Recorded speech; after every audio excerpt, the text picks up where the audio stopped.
morning, everyone. As you can probably tell, I'm not Liz Fifield, which is what you signed up for. Liz and I are co-teachers for the Emotional Intelligence for Professionals course, but Liz has had some technical challenges this morning, so I'm stepping in. But you have to promise to come back to hear her speak. She's an amazing speaker and has an awesome presentation. So make sure you come back and listen to her speak and keep your eyes out for her. But anyway, I'm going to share my screen now and kind of talk on a very similar topic that Liz was going to talk about, which is linked to our emotional intelligence course. So what you're going to listen to today is actually part of the course that we teach. So we pulled out a segment of our curriculum to share with all of you and hopefully spark some interest around the role of self-awareness. So what I'm going to walk you through is my leadership journey and the role that self-awareness and emotional intelligence has played in it. A little bit about myself. I'm married with 3 adult boys. You can see a picture of me and my wife Adele on the left. I was on a business trip in Paris, France, and she came along with me. Prior to teaching at Central Washington, and I joined Central about 3 years ago, but I had a 33-year career in the consumer products industry. And I spent the last 20 of those years with the Coca-Cola company. And once I left Coca-Cola, I decided that I wanted to teach and pass along my experience in the corporate world with students. So that's why I'm here today. I'm originally from Chicago, and through my career traveled or got moved quite a bit. And we ended up in Seattle in 2006. And that was the 6th corporate move, and decided at that point that I wanted to stay in Seattle.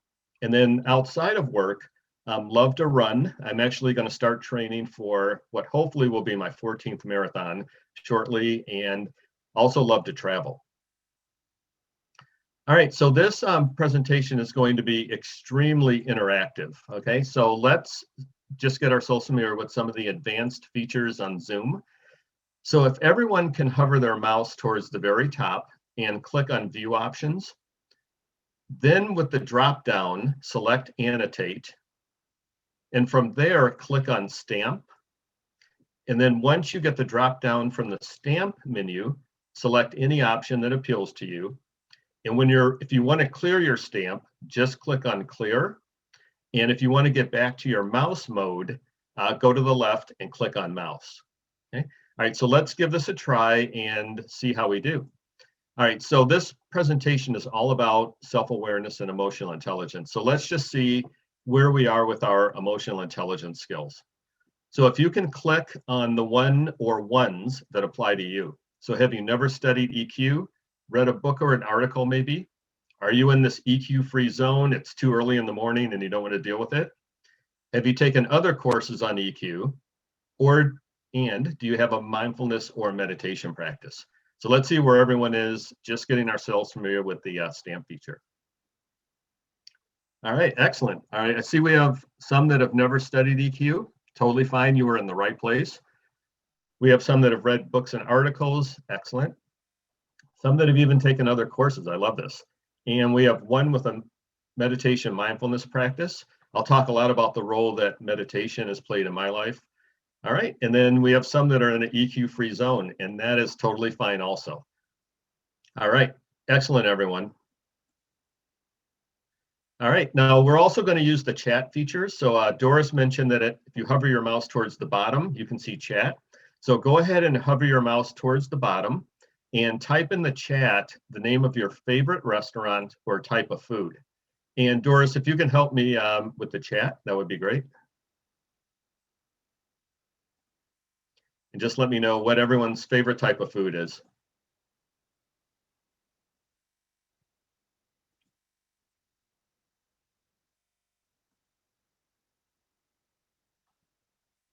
And you're on mute, Doris. Oh, sorry. There's some, I could say Chick-fil-A, Thai, sushi, coffee, and then, oh. Okay. All right. Ding Tai Fung is like a Shanghai food, and then I don't know actually Sue, about that restaurant. I don't know how to pronounce that one. It's right. El Gaucho. Okay, great. All right, excellent. Okay, well, a lot of good food choices in this area. So excellent job, everyone. Okay, it looks like we're comfortable with chat and annotate. So why don't we go ahead and get started? So first thing, we just want to ground everyone that this is a very safe space. We want to treat this just like we would in a professional environment, whether it's the office or a workplace. Only share what you're comfortable with sharing. We will go into some random breakout rooms, okay? And when you're not speaking, if you could mute yourself, just in consideration of the other guest. All right, so let's start out with a little prelude to get us grounded.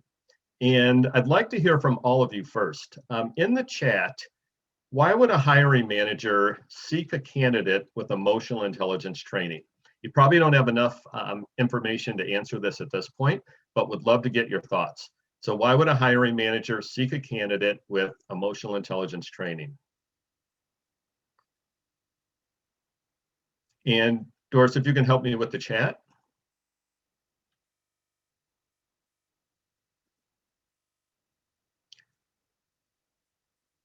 Mindset and attitude, and then ability to work through conflict, able to handle stressful situation, productive, advisory skills, and then you want to hire someone who is aware of their impact emotionally, Excellent. promote diversity and inclusivity in a workshop. Excellent. Okay, excellent, everyone. Yeah, really, really good answers. Let's keep going and understand the impact that emotional intelligence has. So when you look at this graph here, emotional intelligence is critical for all jobs. If you look on the left-hand side, you can see that 66% of performance excellence for all jobs are related back to emotional intelligence. However, 85% of leadership roles are directly related to emotional intelligence in terms of performance excellence. So hiring managers, when they're thinking about leadership type roles, really filter for emotional intelligence. So it's such a critical skill to have.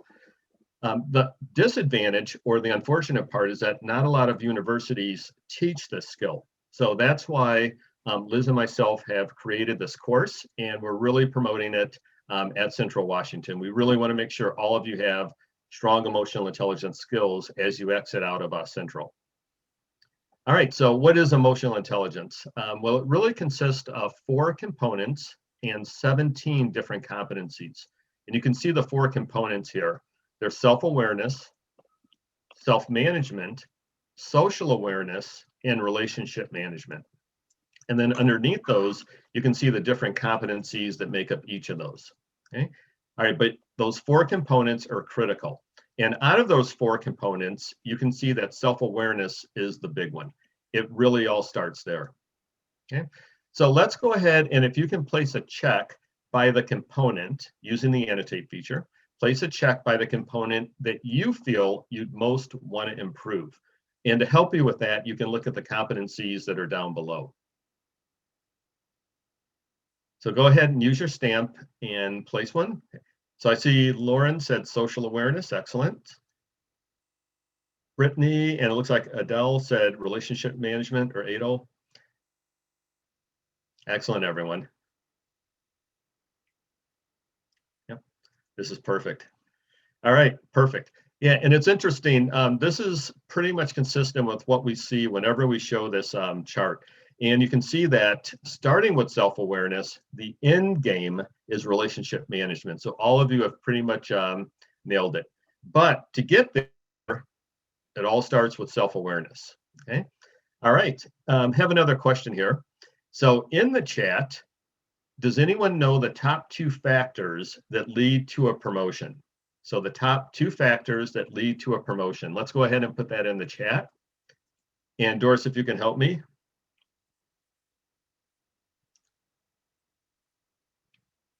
And Doris, you're on mute again.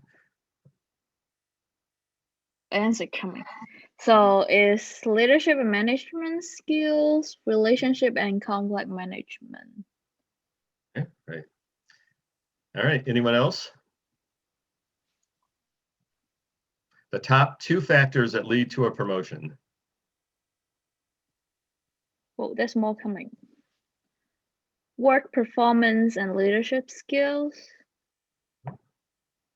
And then desire to grow, building relationship and hardworking skills, managing people and problem solving, learning orientation and relationship building. Okay, excellent, excellent. All right, great job, everyone. All right, let's keep going here.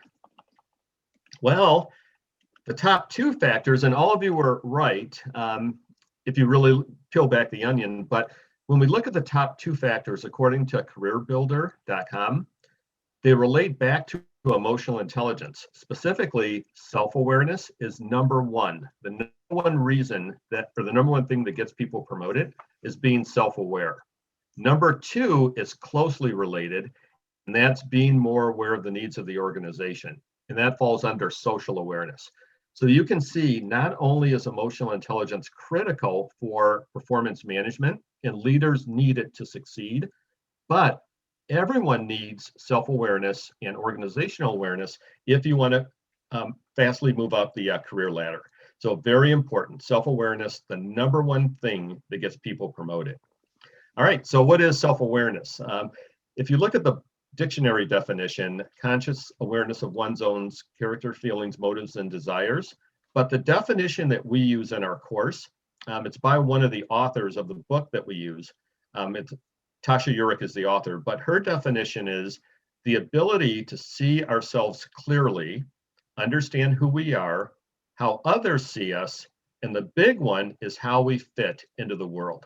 When you can master this, especially as a student coming out of Central, really you are in a great position and clearly above your competition in terms of performance management. In self-awareness, when we go a little bit deeper, it isn't just one truth. It's actually a puzzle. It's considered a distinct or a delicate balance between two distinct viewpoints that sometimes even compete with each other. And so here are those two distinct viewpoints.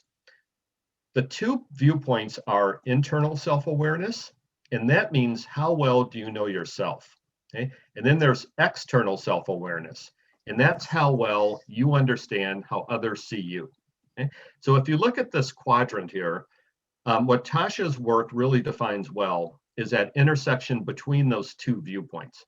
So if you look on the left-hand side, going up and down, you can see that this is internal self-awareness. And the way to improve your internal self-awareness is really understanding yourself at the core, okay? And in our course, we have about 8 different assessments that we give to help you understand yourself at a deep core level. External self-awareness is really done through seeking feedback and understanding the impact that you have on other people. Now, when you look at the relationship between those two, you can see that there's different archetypes that define each of the different levels of the relationship. So let's take a look first at someone who has very high internal self-awareness, so going up this y-axis, but very low external self-awareness going backwards on the x-axis. So you can see that person would be called an introspector.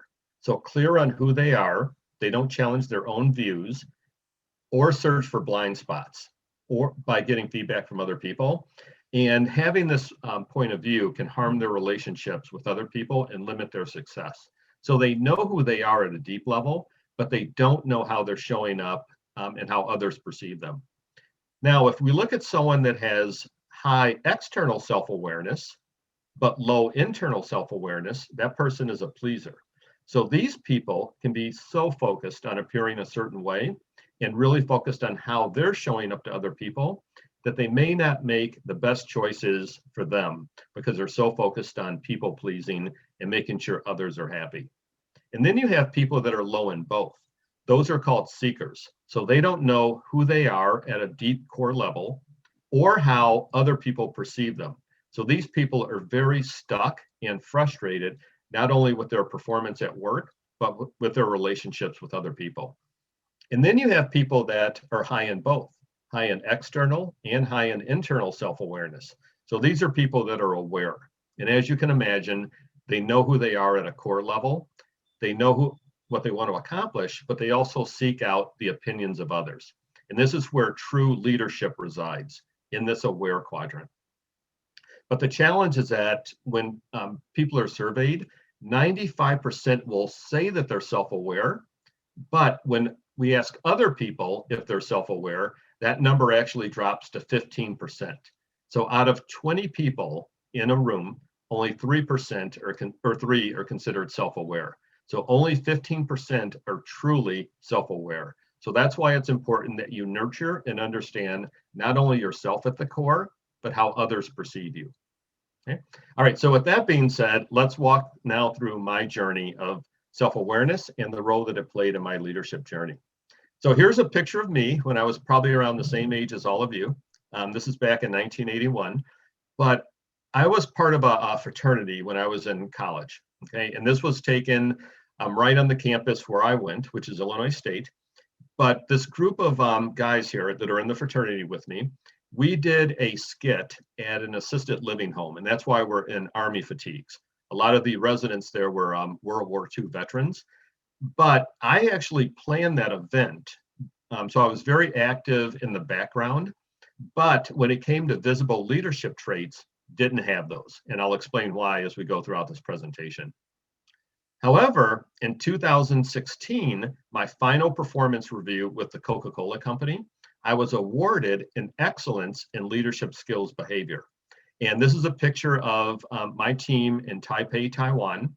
We were celebrating, but what I'm going to do now is walk you through that 35-year journey on how I ended up improving my self-awareness or my leadership skills with self-awareness. All right, so let's talk about the foundation and what really formed my life and how it led into my leadership journey. So for me, I was born in a very low-income area on the south side of Chicago. You can see that the value of the home really pretty much today is around $62,000. My parents bought that home for $10,000, and over the course of 40, 50 years, it just has not really appreciated. The neighborhood was very segregated, very low income, and even back then, there was quite a bit of gang violence and drug activity. This is a picture of the elementary school that I started out in, kindergarten through second grade, considered underperforming. Even when I went there, it's underperforming today. So this is a recent school snapshot. 98% African American, 31% chronic absenteeism. So 1 out of 3 students absent on any given day. 1 out of 4 students moved or didn't come back the following year. But the big thing that impacted me at this early age was that the teachers did not believe in the students, okay? It was a very, I would say, rough school as well. Just getting dropped off on the street level here and walking to the front door of the school was like walking through a war zone, okay? However, I was very blessed in that I had parents that valued education. So my parents pulled every penny that they had to send both me and my brother to a private school, which was about 10 miles away from where we lived, but about 100 miles away, or even in another country in terms of the way it operated. So I finally had teachers who cared, and that has actually molded me into the professor, or at least the teaching style that I want to have in the classroom today at Central. But growing up in those 2 distinct and separate worlds really shaped how I started to view the world and my orientation of the world. So on the left-hand side, you can see where I spent, my evenings and weekends at home. And on the right-hand side, you can see the school that I went to. So you can tell it is night and day, okay? And I'll give you one experience of how, or one example of how that experience shaped my view of the world. So the school had a bus that would pick you up and drop you off at your home. And I remember one day my brother and I were on the bus. I was probably, maybe 8 years old. My brother was 6 years old. And there was a person who was maybe a junior in high school, so much bigger than we were. But he had a rolled up magazine and was hitting us over the head with it. And his comment was, "N-words don't belong at this school." Okay? And then when we were dropped off at the front, there were some kids playing by this little street lamp here, and they said to us, "Your family are Uncle Toms." For those that haven't heard that terminology, Uncle Tom refers to an African American with the characteristics of a Caucasian. So within those, a 20-minute period, we heard those two comments. And because of that, it forced me really to learn how to adapt and fit into the environment that I was in. However, that may or may not have been a good thing, which you'll hear about. All right, so I'll have this question here. And if you can just type in the chat, A, B, C, or D. So to survive, chameleons will A, fly, B, swim, C, change colors, or D, burrow in the sand. So let's see what we have here. All right, I'm seeing A lot of C's. A lot of C's, excellent. Mhm. Thank you, Doris. Yes, and everyone's correct. There are a lot of C's here, and that is how I actually learned how to survive, and it was changing colors, okay? So I had a strong focus on fitting into the environment that I was in. So based on my background, check the archetype that you think describes me the best, okay? What am I, an introspector, meaning high internal self-awareness, low external? Am I a seeker, a pleaser, or aware? So go ahead and use your annotate and stamp where you think I am. Yep. Excellent, everyone. Definitely, everyone is correct. Definitely a people pleaser, okay? All right, you guys pretty much got that right. Okay. All right, so now let's do another example here. How about Jack, okay? So Jack, what to do? Their supply chain, talent acquisition, and sales positions all open. I think I'll apply for them all. I don't care. I just want to get a promotion. So where do you think Jack is? And you can go ahead and use the chat, or you can stamp. That's fine. All right. So I see Abigail hit. A lot of you put seekers, and we have an introspector here. Excellent. All right. Everyone is absolutely correct. Jack is definitely a seeker. Okay. Definitely a seeker. So he's not sure where he wants to go, and to even have the thought that you'll apply for 3 different types of position shows that you're not aware of how you're showing up. So excellent job, everyone. All right. So now with that being said, check or circle the archetype you most identify with at this point in your life. So we talked about me, we talked about Jack. How about you? So go ahead and put a check or circle by the archetype you most identify with at this point in your life.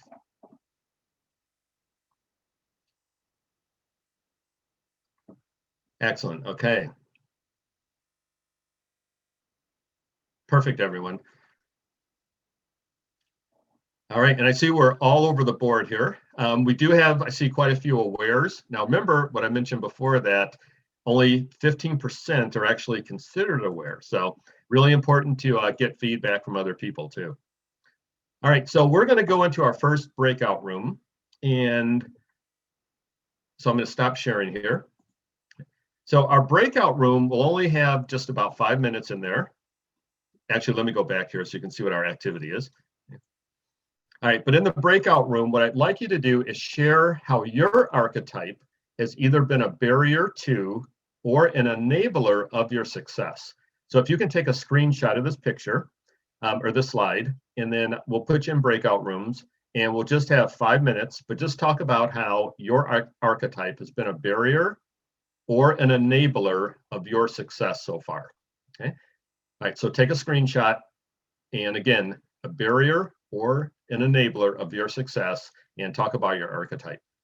All right, so we will see everyone in about 5 minutes, and just pop out of the breakout room if you have any questions, okay? We'll see everyone in 5 minutes.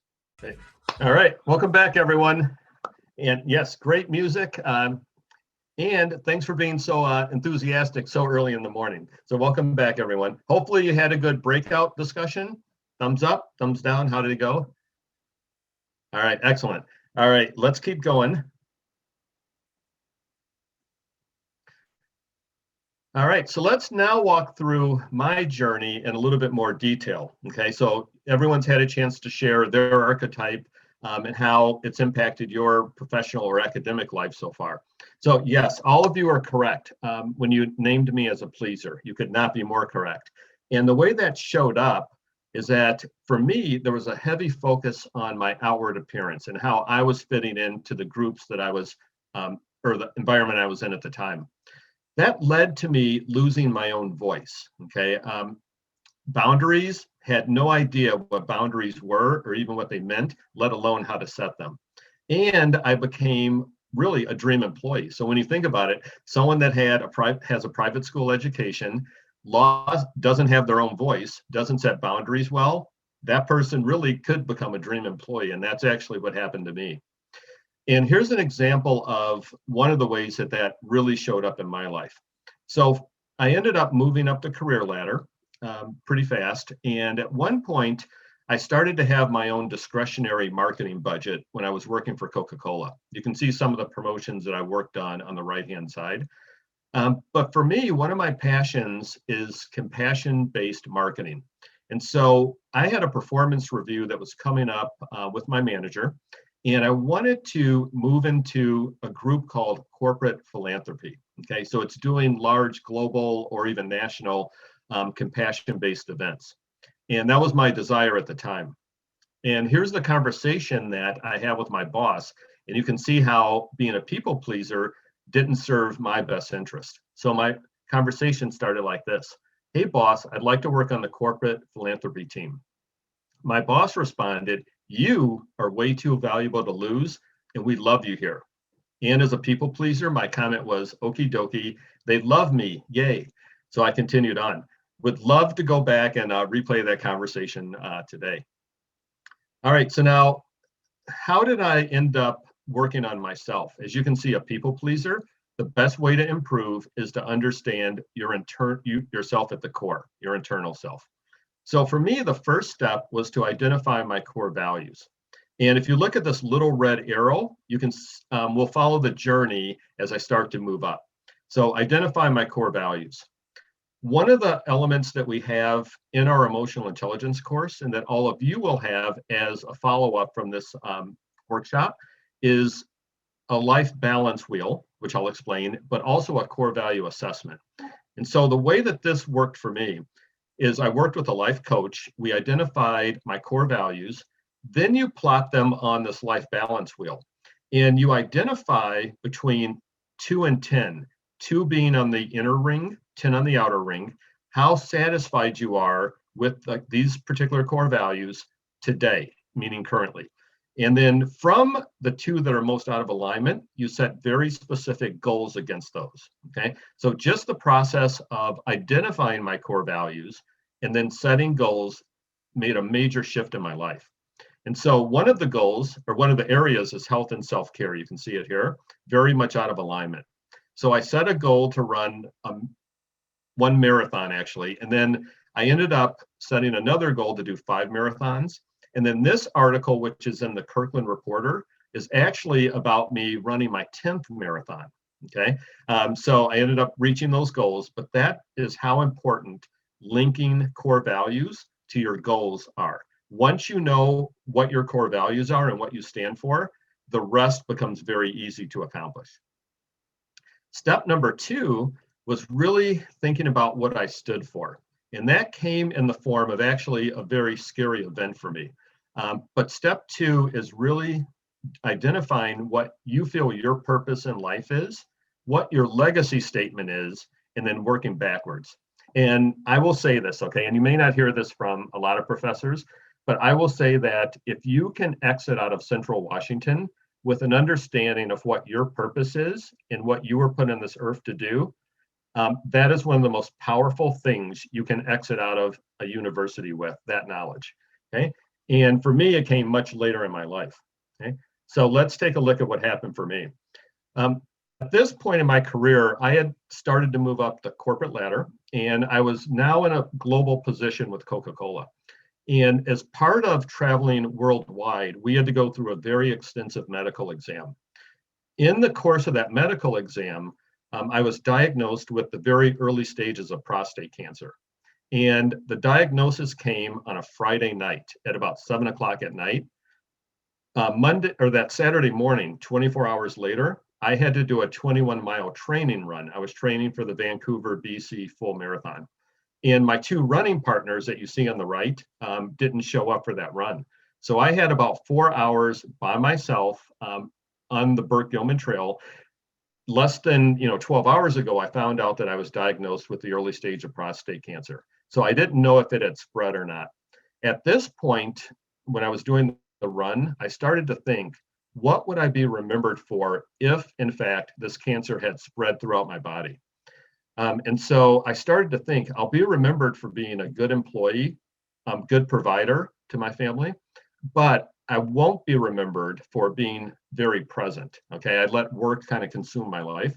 I won't be remembered for helping other people out. At this point in my life, it was really about me and getting promoted. And so I came back from that run, and seriously, I had tears coming out of my eyes. And when I finished the run, I remember going home and telling my family, I don't know if the cancer is spread. We'll do those tests, spread in my body. We'll do those tests next week. But I do know that it has spread to my soul. And it was at that point that I decided to make some wholesale changes in my life. And one of the commitments that I made was to become more of an engaged husband and also to mentor others. So my wife and I started to facilitate a marriage enrichment program at our church. Here's a picture of us a couple of Valentine's days ago. But also I decided to step out and mentor my colleagues at the Coca-Cola company, especially colleagues of color. And so thinking about what I wanted to be remembered for really provided a GPS for the rest of my life. Okay. All right. So in the chat, let's go ahead and put down what you would like to be remembered for. Okay. All right. So let's go ahead and put in the chat. And Doris, if you can help me. Yeah. What would you like to be remembered for?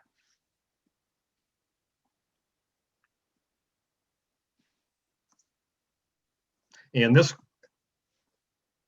you can type in anything. So the first thing that comes to your mind.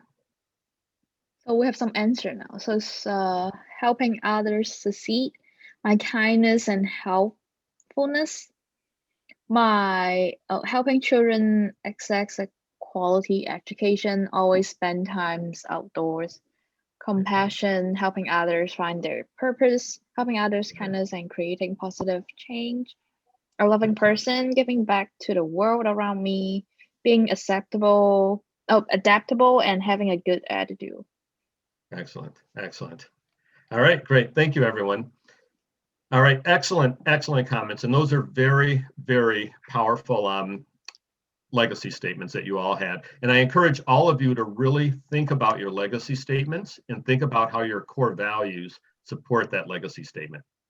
All right, so if you look, this little red arrow is starting to grow. I'm starting to really understand myself better at the core. The next level is step 3, is to understand my personality traits and how those make up who I am. So that shifted me once I understood myself or my core personality. I started to accept myself for who I am. And that helped me move out of victim mode. Okay, and here's an example. When I did some personality assessments, I understood that I'm more introverted than extroverted, even though I'm right on that fine line. So I need to disappear, go in my cave to recharge after a full day. It doesn't mean that I don't like speaking or talking or socializing. I just get my energy from being by myself and being mindful, okay? But once I understood that, it changed everything. So in our course, we actually go through quite a bit of personality trait assessments. But here's another way that showed up now. So here's a picture of me on another trip, and this time we were still in Paris, France, but another trip. And this group here was trying to convince me to go out drinking after our dinner. But I was starting to train for another marathon. So it was a lot easier to say, sorry, I can't make it. I'm going to do a run in the morning. Because I'm very comfortable with being an introvert and not feeling pressured about, hanging out or going to places that I really don't want to go to. All right, now you can see this arrow starting to grow again. The next step is to use contemplation, so basically mindfulness, to better understand myself. And also using contemplation helps me pause after I become triggered, okay? So for those of you that, and we all do, for those of us that get triggered easily, using contemplation is a very good way to go about that. And from that, I started to look at things in a more non-judgmental way. So for myself, the practices that I use, the first one is called Vipassana meditation. And this is from a retreat that I went through quite a while ago, but it's 10 days of complete silent meditation. You're awakened at 4 a.m, and then you meditate from 4:30 to 8:30 p.m. and 16 hours a day of meditation. Also, I now practice a form called centering prayer, which is basically a Catholic and Episcopal form of this Vipassana meditation. So I do that at our church, and they have weekly meditations. But turning inward and building my self-awareness was huge. I started to now understand myself at such a deep level and at such a core level. Okay. We're going to skip this breakout, but what I'd like you to do is really think about how mindfulness is showing up in your life. So let me go back for a second here. On the left here, and we can send this out as a follow-up as well, it just shows different contemplative practices that you can pick up. So while meditation works for me, you can see that's here on the lower left side of the tree. There's also things like music and singing, journaling, which we highly recommend, deep listening, storytelling, walking a labyrinth, okay, even yoga and going on retreats. So many different avenues that you can take to build up your contemplative practice. Okay? And so what that really led to is having a relaxed mind helped me see the total picture, meaning the other perspective, from an objective view. Okay? So I started to view challenging situations from the other perspective. And now look at where this red arrow is. We're getting close. And let me give you an example of how that showed up in my work life. So my last position with the Coca-Cola company was a director of global accounts. So that meant basically doing strategic planning with large global retailers that are based in the Seattle area. So Costco and Starbucks in particular. And in one of the strategic planning sessions with Costco, they mentioned that their primary objective is to look like an American retailer overseas. So you can see here, this is a picture actually from Alibaba's website. But if you look at the shopping cart, this could be a shopping cart in Wenatchee, Washington, D.C., or in this case, in China. Okay, so that's Costco's mission, to look like a U.S. retailer overseas. Now, one of the things that they wanted to do was to ship all of Coca-Cola products from the U.S. to their overseas market because of the promotions that we had on the cans. And they thought that would really send a message of being an American retailer. However, it goes completely against the Coca-Cola business model. So the senior vice president that I worked with at Costco, when I said, sorry, this doesn't fit with our business model, basically said, if you can't get your company to align with our model, maybe we have the wrong person leading our business. When I talked to my boss, another senior vice president, the exact same thing was said. If you can't get Costco to get off this idea, maybe we have the wrong person leading our business. So within probably 10 minutes of each other, I heard two senior vice presidents that basically have my career in their hands, or so I thought. Maybe we have the wrong person leading our business. So if that's not a no-win situation, I don't know what is. However, since I started to understand myself at such a core level, one of the things that I did and that we teach in our course is to understand why not only you're getting triggered, but everyone else that you're dealing with, okay, in a situation. So I started to ask, what's the next highest level of understanding from all perspectives, not only mine, but for my two business partners, okay? And then the third question was, what would a self-aware person do? And so when I reflected and started to meditate and get mindful about why the person from Costco wanted Coca-Cola so bad, I started to think this is a picture of people trying to get into a Costco in Japan. You can see they're lined up for probably about a good quarter mile. And the reason is because they can buy American products and they can't find those anywhere else in the marketplace. So that was the first level of understanding. The second level was that my manager also needed a win around thought leadership. Okay, so once I started to understand the perspectives of everyone, I created a program which was to not use Coca-Cola, but a brand called Barks Root Beer that isn't really sold worldwide. So long story short, we ended up working on a commercial agreement for our distributors in Asia to pick up this brand, but only sell it to Costco. So here you can see a picture of Barks Root Beer in Taiwan. This is at the Costco in Taipei, Taiwan. And people were literally on the phones calling their friends saying, we can get American root beer and hot dogs at Costco. And we ended up selling through, if you can picture those big trucks of Coca-Cola, we ended up selling through a truckload in every store in Taiwan in half a day. Okay, and it was about a 4-day promotion. And it really sent the message that they're an American retailer. And then internally, I worked with a team of people on this project, but we developed a commercialization guide on how to import and export products. And this guide could now be used with other large global customers. But Costco was the first one to adapt to this program. And that led to winning a global award out of 165 entries, where our team was recognized as thought leaders. And Costco was extremely happy with us. And when I went out to take this picture in Taipei, Taiwan, I met with my team, and that, my friends, is how I ended up with an excellence in leadership skills behavior with the Coca-Cola company.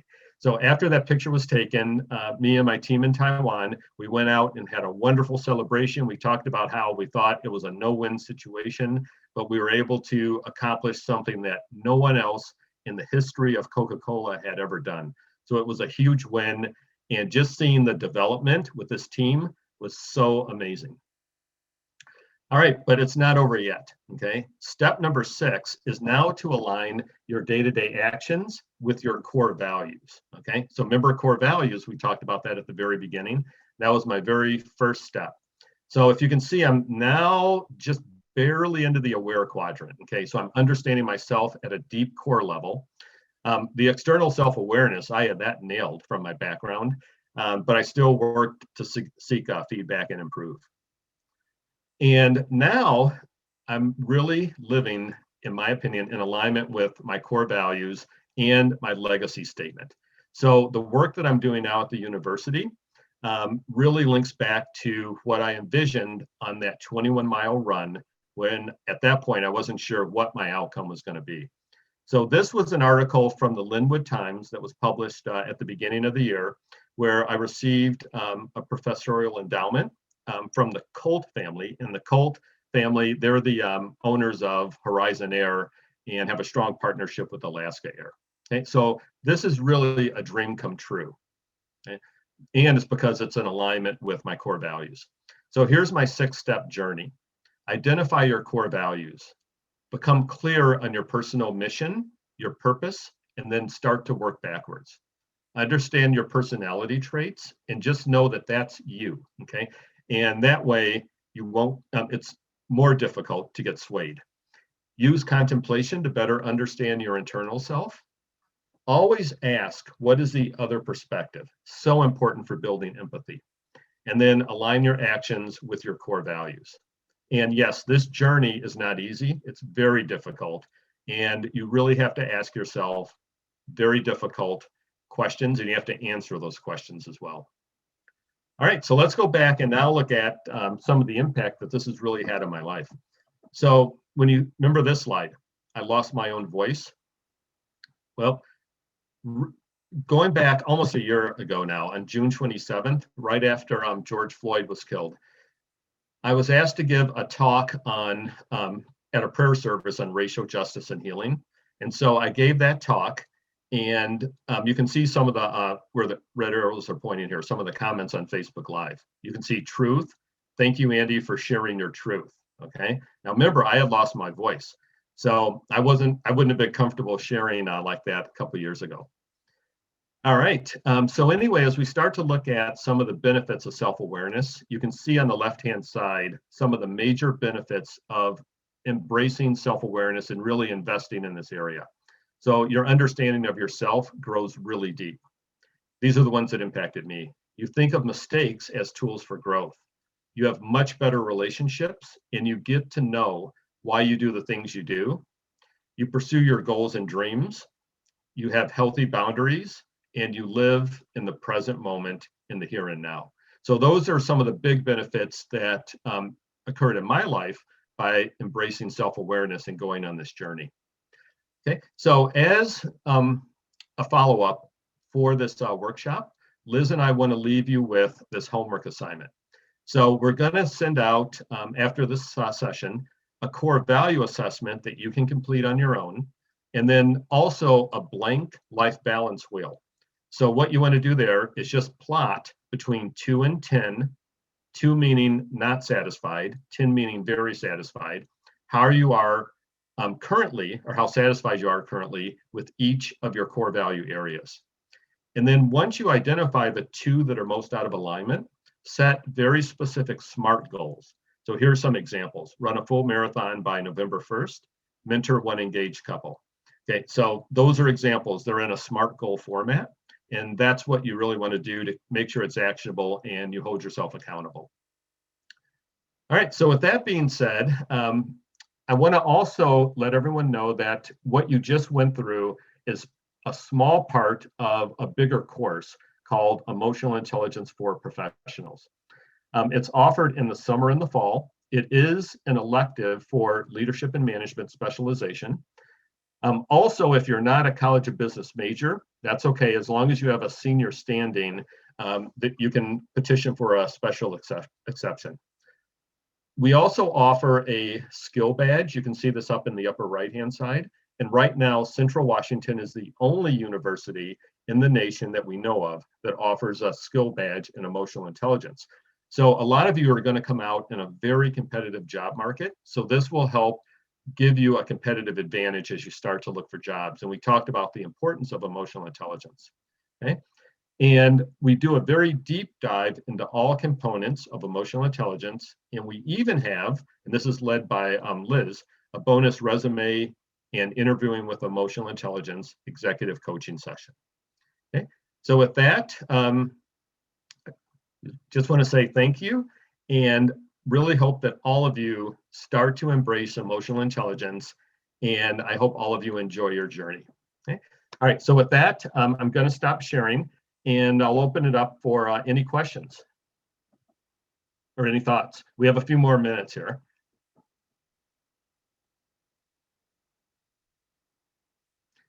And you can just come off of mute and ask any questions that you may have.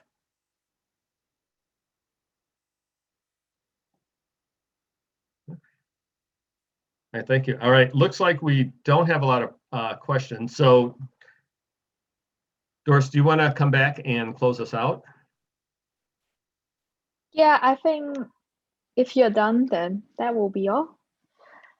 I just hope you guys enjoy Andy's presentation because I think it's great and awesome. So.